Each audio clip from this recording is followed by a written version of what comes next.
Oi, pessoal, tudo bem com vocês? Hoje, pessoal, nós vamos dar continuidade, das nossas aulas de Geografia do Brasil e vamos dar início agora à nossa unidade número 12, da aula 12 da nossa parte 1. E vamos começar de um assunto que possa cair bastante na prova de vocês, aqui do vestibular da Universidade Estadual de Londrina, que são as fontes de energia. Essa é a primeira parte falando sobre as fontes de energia.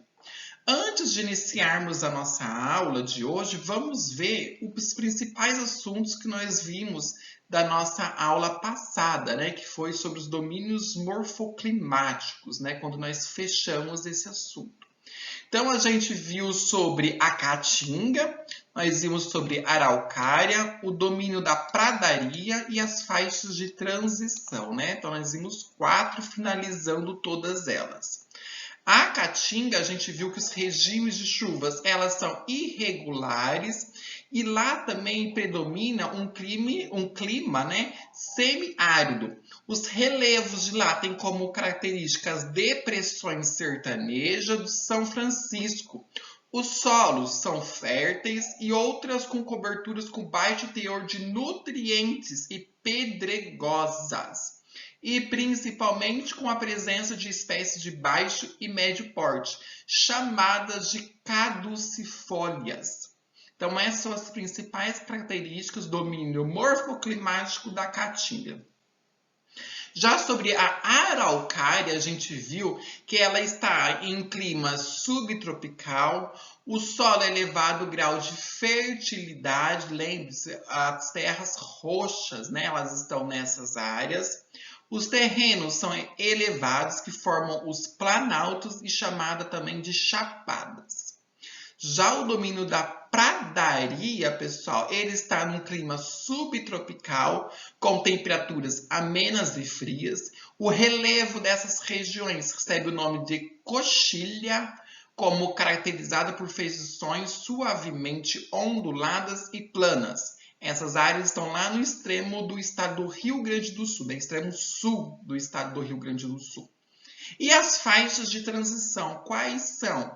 São a Mata dos Cocais, que fica entre o domínio do Cerrado, Caatinga e Amazônico. O Agreste, entre o domínio da Caatinga e os mares de morros, a zona da mata. E também nós temos o Pantanal também, entre os domínios amazônico e do Cerrado, além também de alguns outros países da América do Sul, como a Bolívia, a Argentina e o Paraguai. Então, essas são as principais características da aula passada. Caso vocês tenham alguma dúvida, volte na aula anterior, assistam e se predominar ainda alguma dúvida de alguns desses domínios e dos outros domínios morfoclimáticos, vocês podem estar entrando em contato comigo que estarei auxiliando vocês. Bom, na aula de hoje, o que nós vamos estudar? As fontes de energia, sua primeira parte, que está lá na apostila de vocês, na página 193 a 195. Vamos explicar quais são as fontes de energia, o que é uma fonte de energia e, especificamente, a primeira que nós vamos estudar é o petróleo. Por que eu coloquei o petróleo como sendo a primeira e com grande destaque também? Pela sua importância e também pelas chances que existem em aparecer na sua prova. Como é de costume, eu deixarei um resumo de toda a aula no final desta aula também. Vamos fazer um exercício juntos e deixarei 3 exercícios propostos na sala do Class para vocês estarem praticando. 3 exercícios exclusivamente somente sobre o petróleo. Dando início da nossa aula, nós temos que, primeiro, antes a gente entender o que é o petróleo, como ele originou especificamente sobre o território brasileiro, nós temos que classificar as fontes de energia. E a classificação das fontes de energia, elas são em renováveis, ou seja, aquelas que mesmo que a gente utilizando, elas vão se renovando, então elas não têm uma característica em se expandir, em se eliminar, falando especificamente, expandir ela pode, tá bom? Mas assim, mas em eliminar, e há outras não renováveis, ou seja, São aquelas que nós vamos utilizando e ela existe um tempo, um estado cronológico onde que elas podem estar se finalizando.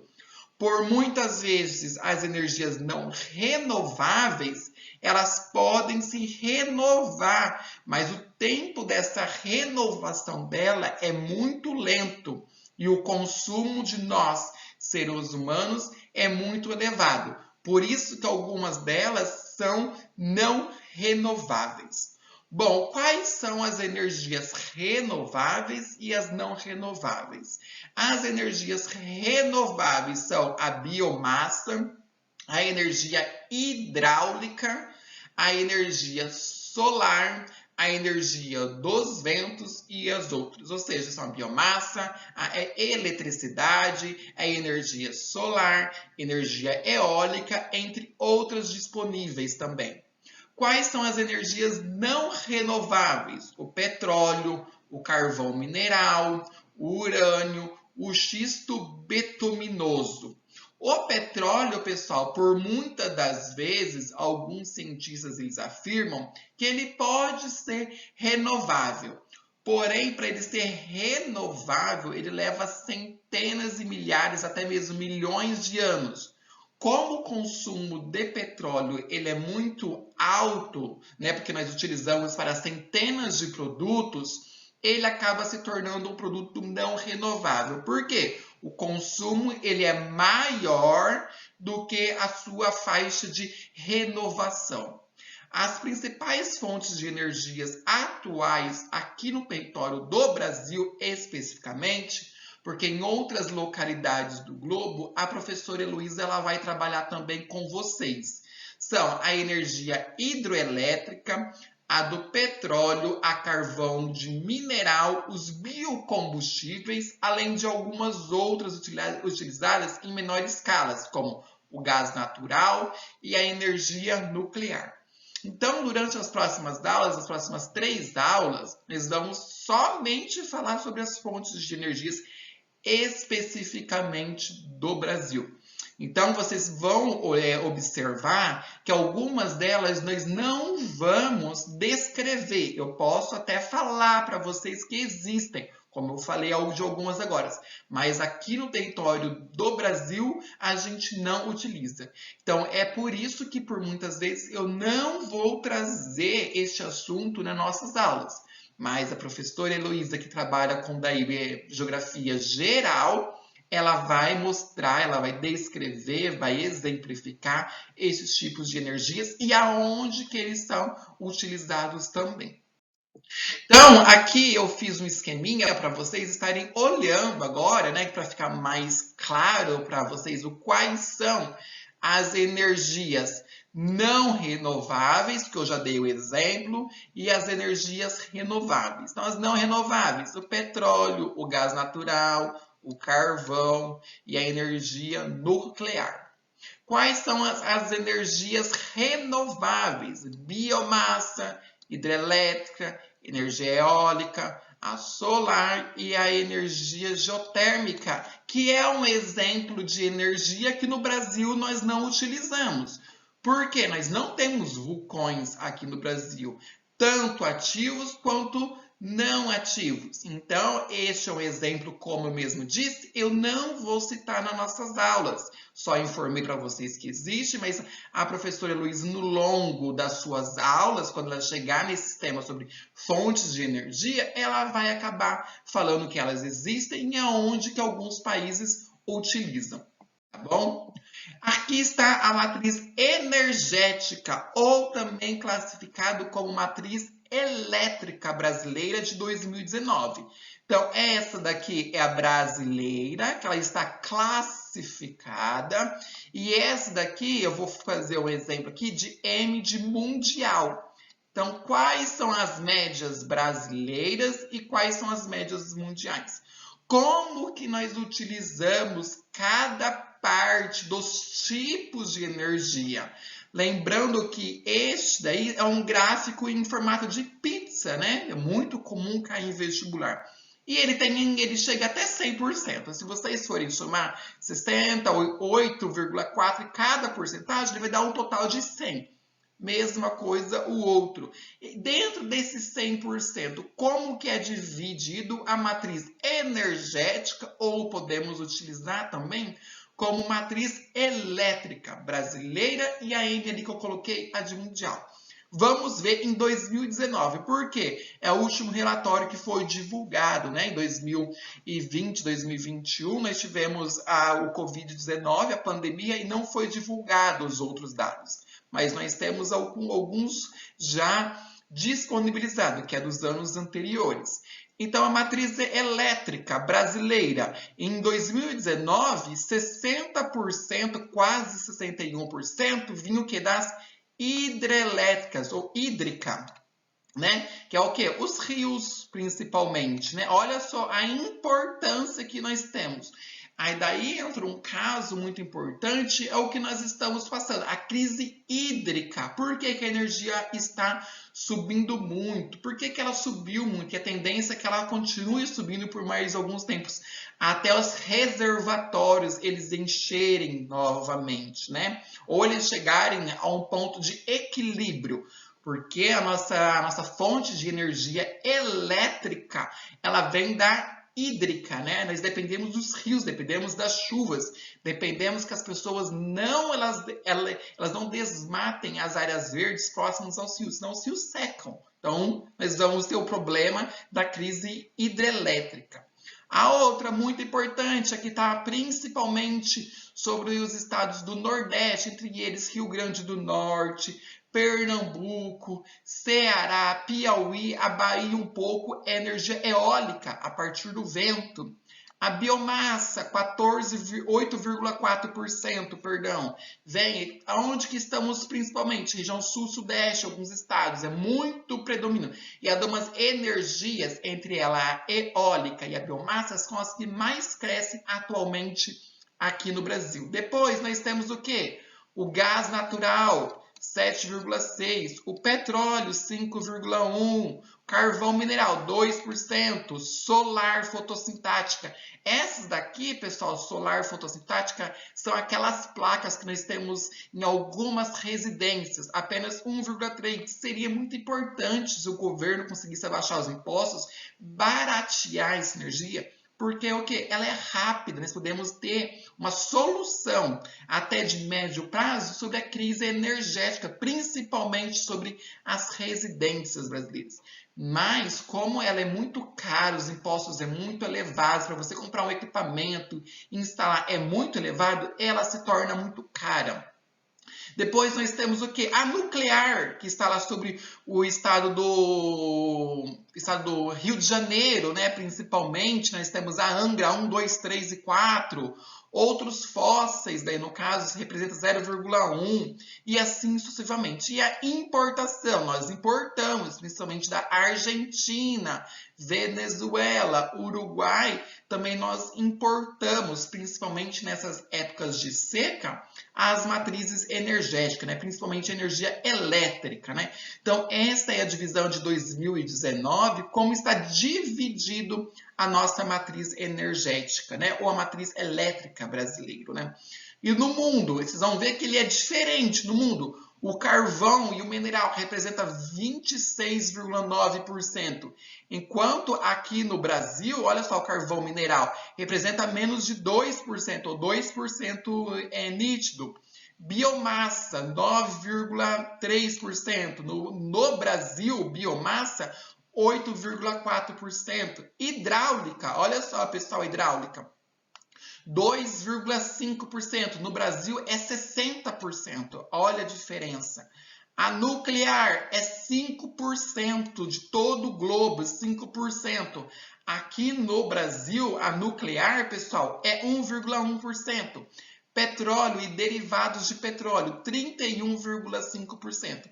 Enquanto nós, aqui no Brasil, ele é muito baixo, representa 5%, 5,1%.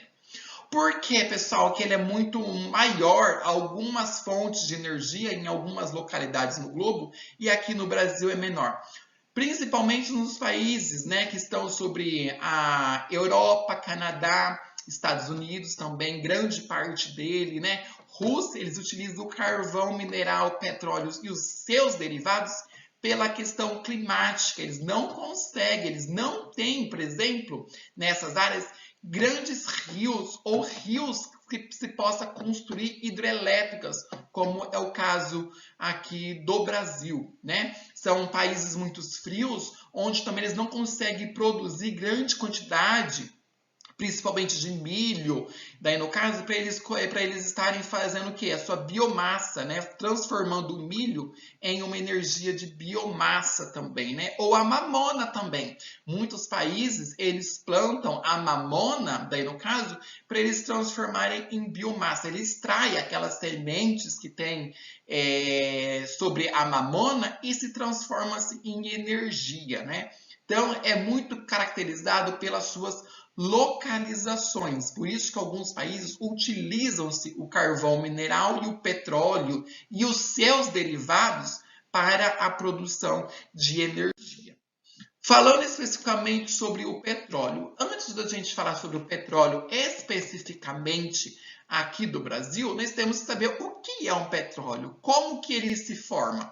Então, o petróleo ele é formado pelo processo de decomposição de matéria orgânica, restos de vegetais, algas, alguns tipos de plâncton e o resto de animais marinhos ocorridos durante centenas de milhões de anos na história geológica da Terra. Por isso que eu falei, ele é um material que pode estar tendo seu processo de recomposição. Sim, o problema é que ele leva milhões de anos. Então, o petróleo, ele se originou, como nós temos aqui, ó, de 300 a 400 milhões de anos atrás. Depois, a partir de 50, 100 milhões de anos atrás, esses animais, as matérias orgânicas, como as algas e o resto de animais marinhos, eles foram o quê? Se decompondo sobre o fundo do mar, no fundo dos oceanos. E a partir disso, hoje, que nós temos o quê? As concentrações de petróleo, principalmente sobre os oceanos. Vocês vão ver em alguns mapas que existe também petróleo sobre terra firme, sobre solo também. Mas as suas concentrações principais, como por exemplo aqui no Brasil, são o quê? Nos oceanos, que são nas bacias do litoral brasileiro principalmente. E é onde que está o pré-sal, que nós vamos falar um pouquinho dele também, tá bom? Então são essas características como que se forma o petróleo. O petróleo, agora histórico, em relação ao Brasil. Lembre-se, o petróleo em relação à sua formação, a gente falou. O petróleo em relação ao contexto mundial, é a professora Heloísa que vai trabalhar com vocês. Eu vou trazer a questão sobre o petróleo aqui no território brasileiro, tá bom? Então, o petróleo aqui no Brasil, sua primeira sondagem, ou seu primeiro indício que existia petróleo aqui no Brasil, foi o quê? No estado de São Paulo, lá no município de Bofete, entre 1892 e 1896, por iniciativa do Eugênio Ferreira de Camargo, tá bom? Então, esse foi nosso principal indício. Opa, peraí, parece que no Brasil nós também temos o petróleo. Vamos começar a investigar isso. E se começou lá na década, né, lá no ano, né, de 1892. Já em 1932, foi instalada a primeira refinaria de petróleo do país, a refinaria Rio Grande de Petróleo, em Uruguaiana, lá no Rio Grande do Sul, no qual utilizava-se o petróleo importado do Chile. Então, nesta época ainda, olha só, mesmo começando a sua primeira sondagem, 1892 até 1932, o Brasil ainda não produzia, né, o petróleo, não retirava aquela riqueza que estava debaixo do seu solo, debaixo da sua composição, da parte litorânea que se pertence ao território brasileiro.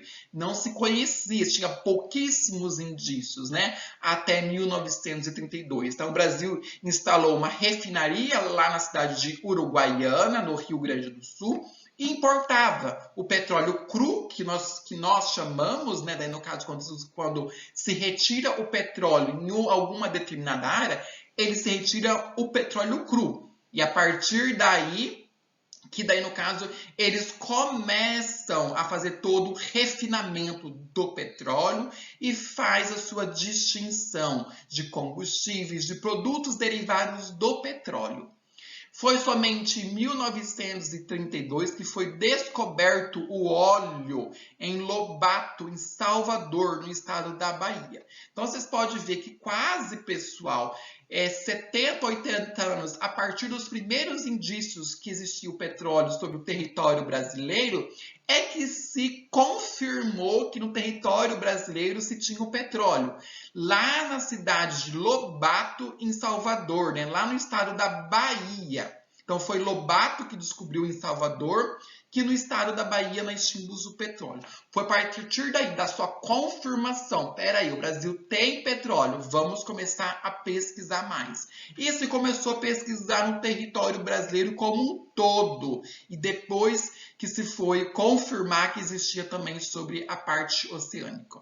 E somente em 1953 que se criou que a Petrobras, e ele teve aquele slogan, né, que foi utilizado também recentemente, em 2003, 2004, né, que fala assim, o petróleo é nosso, que resultou na criação da Petrobras, como nós conhecemos até hoje, pelo o segundo governo, daí no caso, do Getúlio Vargas, né, ou seja, foi Getúlio Vargas daí, que em 1953, que essa aqui é a imagem do Getúlio Vargas, com a sua mão, olha só, que tem petróleo, que daí no caso ele falou, o petróleo é nosso. Por quê? Daí se confirmou que o território brasileiro tinha muito petróleo, grande concentração de petróleo, e foi muito comemorado naquela época, né? Falando que o petróleo é nosso. Encontramos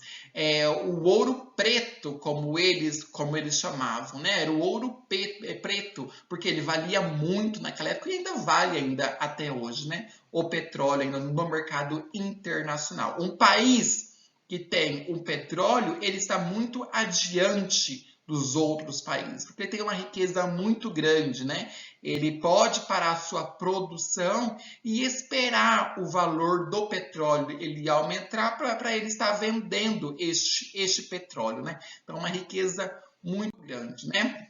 Então, as características gerais do petróleo é a principal fonte de energia brasileira, né? Então, até hoje, é uma energia valiosíssima para o território brasileiro, ajudou muito a desenvolver a economia, ajudou muito a trazerem muitos investimentos estrangeiros para o território brasileiro, utilizou o dinheiro vindo a partir do petróleo para a construção de muitas rodovias, portos, hospitais, educação melhorou, né? Ainda que nós tenhamos muito ainda problemas dentro de toda a educação brasileira, mas foi graças ao petróleo que nós tivemos um investimento maior em centenas de áreas educacionais, sociais e principalmente de pesquisa. Por quê?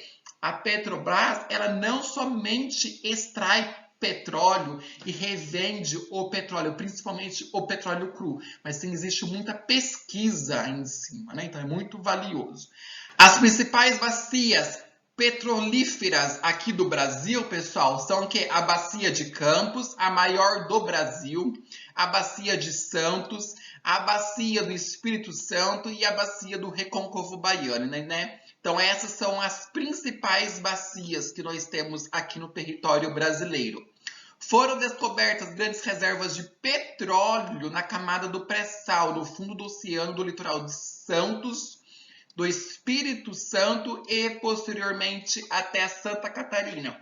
Foi especificamente em 2006 que descobriu e se confirmou o pré-sal, né? Ou seja, uma riqueza enorme que está lá no fundo do oceano, sobre o litoral brasileiro, né? Que nós temos o pré-sal, muito valioso naquela época. E graças a esses valores, né, do pré-sal, do petróleo que é vendido no mercado internacional, que nós tivemos alguns investimentos essenciais no Brasil durante alguns anos, principalmente sobre o setor de educação.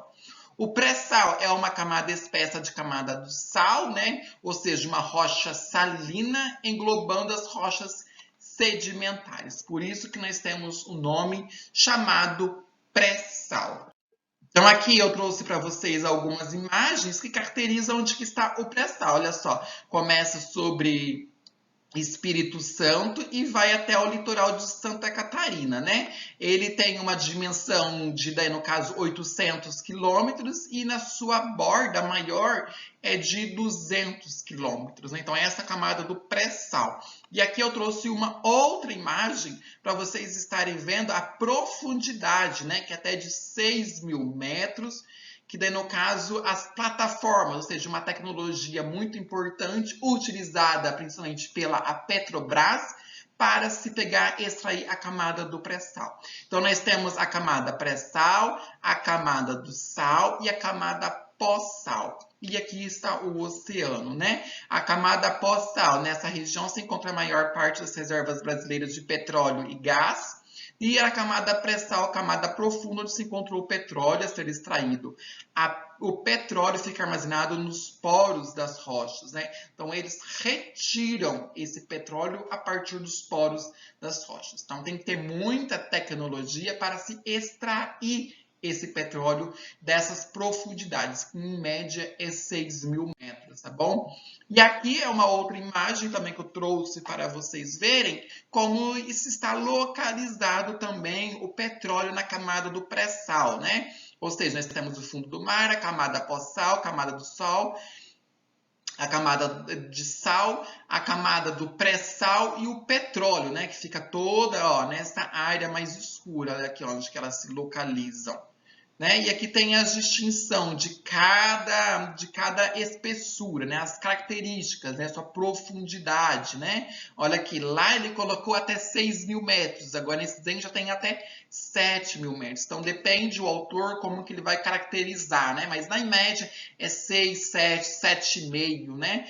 Metros, né? Daí no caso, né? Então, por isso que eles se localizam, né? Então, nós temos a profundidade, depois aqui na camada de sal, nós temos a plataforma perfura, abaixo da camada de sal extraindo o óleo, então nós temos o óleo está sobre uma camada de sal que pode ter até 2.000 metros de espessura, e na camada propriamente dita pré-sal, no caso, isso está em reservas de óleo, né? Estão localizadas entre 5 e 7.000 metros abaixo do nível do mar. Então, tem que ter muita tecnologia para sugar este petróleo que sai na forma de cru, tá bom? É petróleo cru que está aí. Depois ele é processado, né? Como nós conhecemos de acordo com o seu produto, né? E existe uma outra característica, né? Ou seja, depois foram fazendo pesquisas que identificaram também que lá na floresta amazônica existe também petróleo em algumas localidades. Porém, o petróleo que existe na floresta amazônica ele não é de boa qualidade. Por isso que não existe grandes petrolíferas, né? Grandes empresas fazendo a sua extração. E também são áreas muito isoladas, né? Então, o pré-sal lá do caso, né? Ou seja, o petróleo naquelas localidades. A base de exploração de petróleo e gás natural, da Petrobras, da camada da Petrobras, a base de exploração de petróleo e gás natural da Petrobras na província de petrolífera, né, de Urucu, na bacia do rio Solimões. Então, ela está sobre a bacia do rio Solimões, também é da Petrobras, olha só, grande também. Porém, o petróleo encontrado nessas localidades, ela não tem uma boa qualidade. Por isso que nós não temos muita exploração naquelas localidades, tá bom? Mas existe sim, caso caia na prova de vocês, falando sobre o petróleo dentro da floresta amazônica, ou petróleo amazônico, né, como aparece em alguns livros, existe sim, porém a qualidade deste petróleo não é muito bom, por isso que não existe muita extração naquelas localidades. E também existem algumas pesquisas ainda, né, mais recentes ainda, tratando sobre este assunto, tá bom? Tentando melhorar essa qualidade do petróleo. Aí, quais são as principais utilidades, né? Para que serve o petróleo? Então, o petróleo, como mesmo eu disse, ele é captado, né, nas suas fontes como petróleo cru, como mesmo disse, e ele passa o quê? A ser o quê? Os resíduos pesados, né? Ou seja, ele começa a ser dividido, né? Ele pode se caracterizar como gases, como a gasolina, a querosene, os óleos leves, os óleos de combustíveis, né? Ele pode ser o seu lubrificante leve, médio, pesado, e os resíduos, né? Ou seja, aquela parte mais grossas é utilizado para a fabricação, daí no caso, de asfalto. Ou seja, quando a gente vê as prefeituras, né, asfaltando algumas áreas, o governo estadual, o governo federal asfaltando aquelas áreas, jogando aquele líquido preto, né, daí no caso, é também um resíduo de petróleo, né? Hoje, com a nova tecnologia, eles utilizam alguns outros, né? Alguns outros fontes para estar fazendo as suas, como por exemplo, eles reciclam os pneus de carros, né? A partir de alguns resíduos, eles acabam utilizando, substituindo daí no caso o petróleo, né? Ou seja, o resíduo do petróleo, né? Então, o petróleo ele vai sendo, pessoal, refinado de acordo com a sua determinada quantidade de refinação. A gente utiliza para algumas determinadas coisas, né, para algumas utilidades. Como mesmo eu disse, a querosene, a gasolina, os óleos leves, os gases que são retirados também da onde que existe, daí no caso, o petróleo, os óleos de combustíveis em gerais, né? Então, ele é utilizado de acordo com as suas fontes, de acordo com as suas características, tá bom? Então, o petróleo ele é muito importante. Porém, nós temos que preservar e nós temos que ter um consumo do petróleo também consciente, porque nós sabemos que algum dia ele irá acabar. Por isso que nós vamos ver nas próximas aulas o programa Pro Álcool do Brasil. Então ele é muito importante, porque ele se utiliza do álcool, que principalmente da cana de açúcar, que é uma fonte alternativa para não se acabar tão rapidamente com o petróleo. Mas isso nós vamos ver nas próximas aulas, tá bom? E nós tivemos também algumas consequências, né, do petróleo, principalmente as questões ambientais. Aqui vocês podem ver uma imagem, olha só, um vazamento de petróleo de um navio que chegou até o litoral e aqui está, né, as pessoas retirando da praia. Imagina você, uma areia branca, de repente isso acontece. Imagina o que pode acontecer com a vida animal ou até mesmo com as pessoas. Imagina quantos anos para aquela área, né, estar voltando ou tentando voltar ao normal, né? Olha só, o petróleo também, vazamento, olha só, a mão da pessoa, né? Como que ficou de petróleo que vazou de algum navio. Mais recentemente, propriamente dizendo, ano passado, né, sobre o litoral, principalmente nordestino e Espírito Santo, daí no caso, houve grandes manchas de petróleo também. Foi um navio, né, que acabou soltando petróleo no alto mar e com as ondas acabou chegando até o litoral brasileiro, né? Principalmente da região nordeste, né? E ficou com essas manchas também de petróleo, né? Aqui é o navio, olha só, o navio, no caso, e o petróleo, essas manchas que está aqui sobre alto mar, é de petróleo também, tá? Então é outro tipo de vazamento.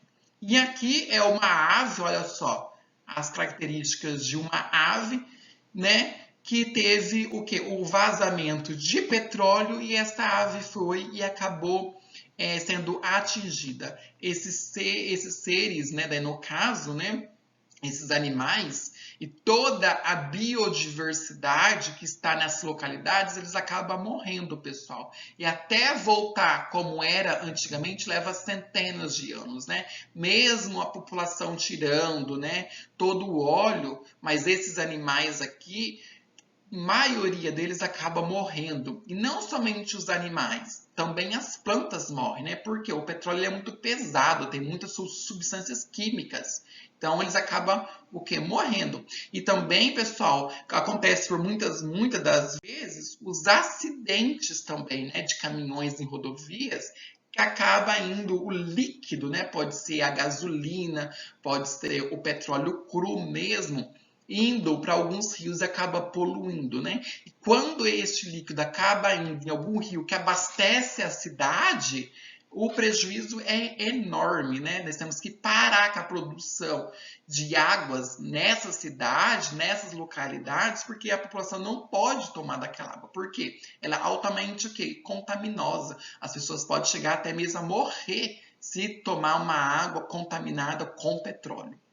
Então, essa foi a nossa aula de petróleo especificamente. É muito importante estar estudando, porque é uma fonte de energia importante, não somente para o Brasil, mas para o mundo como um todo. Então, nós vimos o que nesta aula? Que a energia é encontrada na natureza como fonte primária. Por que como fonte primária? Porque ela precisa ser transformada para alguma forma, para alguma coisa. Então, você capta o petróleo cru e transforma ela em alguma outra coisa, como, por exemplo, a gasolina, a querosene, tá bom? Então, por isso, quando você capta o petróleo, ela é uma fonte primária. A partir do momento que você transforma ela em algum outro produto, ela é secundária. Então, as fontes de energia primária, elas são divididas em renováveis e não renováveis, como eu disse anteriormente, tá bom? Os combustíveis, eles são utilizados desde a antiguidade, principalmente para o cozimento de alimentos, proteção, manipulação de materiais como metal, né? E foi utilizado durante os processos da Revolução Industrial também, tá bom? É bom vocês ficarem muito atentos nisso, que pode cair também, tá bom? Os primeiros combustíveis a serem utilizados pela antiguidade foi a biomassa. Então, o petróleo não foi o primeiro combustível a ser usado pela população antiga, mas sim a biomassa. Por quê? Eles utilizavam, pessoal, a lenha. Então, a lenha, você lembra que eles queimavam a partir do momento que se descobriu o fogo, né? Então, a partir do momento que se descobriu o fogo, né? Então, a lenha ela foi utilizada principalmente para o quê? Para se clarear alguma localidade à noite, para espantar os animais de alguma localidade e para o aquecimento das pessoas em noites muito frias. Então, a lenha foi o primeiro combustível a ser utilizado, tá bom? Não esqueça disso. E a lenha faz parte da biomassa. Não esqueça disso, tá bom? Desde a Revolução Industrial, os combustíveis fósseis são utilizados em massa, em grande quantidade, né? E são os combustíveis fósseis um dos responsáveis pelo aquecimento global e pela elevação também da temperatura global, né? Por isso que até mesmo se vocês forem prestar atenção muito sobre a COP26 que está tendo recentemente, vocês vão ver que vários países estão querendo diminuir a sua produção de petróleo nos próximos anos e substituir por algumas outras fontes de energia. O petróleo e o gás natural são hidrocarbonetos formados em bacias sedimentares marítimas e de grandes lagos. Principalmente, tá, pessoal? Isso aqui é mais característica do Brasil, mas como nós vimos, existe também petróleo já sendo retirado na floresta amazônica. Mas alguns países não têm essa classificação. Então, essa classificação aqui que eu coloquei para vocês é do Brasil, tá bom? Nós sabemos que lá no Oriente Médio nós temos também algumas extrações de petróleo em terra firme também, tá bom? Então não se confunda, às vezes aparece na prova de vocês alguma questão, vocês têm que ver se eles estão pedindo sobre Brasil ou questão mundial. Então vamos fazer uma questão que apareceu na prova, tá bom? Analise as informações sobre as características do petróleo, marque V para verdadeiro e F para as falsas. O petróleo é uma fonte energética renovável e sua utilização é nociva para o meio ambiente? B. A formação do petróleo ocorre em milhões de anos, sendo um processo de alteração de matéria orgânica, vegetal ou animal? A principal fonte de energia da primeira revolução industrial no século XVIII, o petróleo teve seu uso reduzido nos séculos posteriores. D. Entre as várias utilidades do petróleo estão a produção de combustível, ou seja, gasolina e diesel principalmente, além de produtos como plástico. A maioria das reservas petrolíferas conhecidas estão localizadas nos países do Oriente Médio. Então, pausa esse vídeo, faça essas questões e depois vocês vêm ver as alternativas corretas. Então, pessoal, a alternativa correta é a alternativa B, D e E. A alternativa B, a formação do petróleo ocorre em milhões de anos, sendo o processo de alteração da matéria orgânica vegetal ou animal. Sim, pessoal, foi o que eu coloquei para vocês lá no meio da aula, né? Foi a partir de 300, 400 milhões de anos atrás. Então, começou a ocorrer os principais processos de formação de petróleo. Entre as várias utilidades do petróleo estão a produção de combustíveis, gasolina e diesel, como ele colocou no exemplo, além da produção com plástico, sim, a produção de plástico. Por isso que vários países estão banindo o plástico, principalmente as sacolinhas de mercado. Fica muito atento a isso também. A maioria das reservas petrolíferas conhecidas estão localizadas nos países do Oriente Médio. Sim, estão naquelas localidades, principalmente Iraque, Arábia Saudita, principalmente. Né? Estamos em algumas localidades, alguns outros países, né? Fazem parte do OPEP. Tá bom? Não esquece do OPEP, que a professora Heloísa ela vai explicar melhor para vocês, tá bom? E as outras, por que estão erradas a e a C? O petróleo é uma fonte de energia renovável? Não, pessoal, não é considerado como uma energia renovável. Por isso que essa alternativa ela está errada, tá bom? A principal fonte de energia da primeira revolução industrial, lá no século XVIII, foi o petróleo, teve seu uso reduzido? Não, pessoal, se acentuou, aumentou o seu uso, né, ao longo dos anos. Então, pessoal, na nossa próxima aula, na próxima sexta-feira, nós vamos estudar ainda as fontes de energias 1 ainda, e nós vamos falar sobre o programa do Proálcool, como eu já disse anteriormente, e nós vamos já dar início à nossa apostila no nosso capítulo número 13, né, nossa unidade número 13. Então, vamos falar sobre carvão mineral e o programa nuclear brasileiro, né? Então, até a próxima aula, pessoal. Veja e reveja essas aulas quantas vezes vocês forem necessárias. Se precisar de alguma ajuda, vocês podem estar mandando mensagens do meu e-mail ou também vocês podem estar entrando em contato pelas redes sociais. Faça as atividades que estão na apostila de vocês, leia a apostila e faça os exercícios propostos. Então, abraço e até a próxima aula. Tchau, pessoal!